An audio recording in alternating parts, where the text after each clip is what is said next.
Congressman, this is Doug Holtz-Eakin.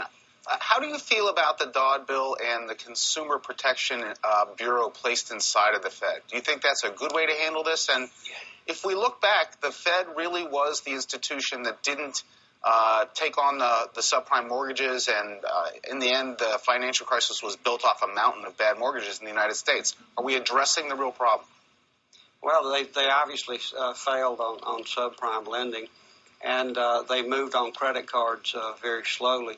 So, I would prefer a council.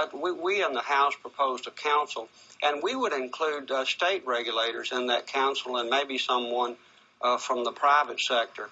But as far as if you're going to put it with one of the regulators, probably the Fed would be preferable because they do look across the entire economy. And I know that the problem with that is they have monetary policy, and you don't want them to be making decisions on monetary policy that are influenced by their supervisory role and vice versa.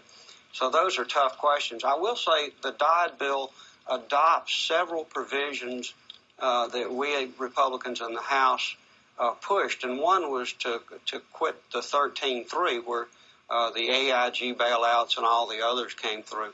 It would end that, but it also would oversee derivatives, but it would also require end users to clear their transactions, and I'm not sure that that's not going to drive up the cost of doing business. Congressman,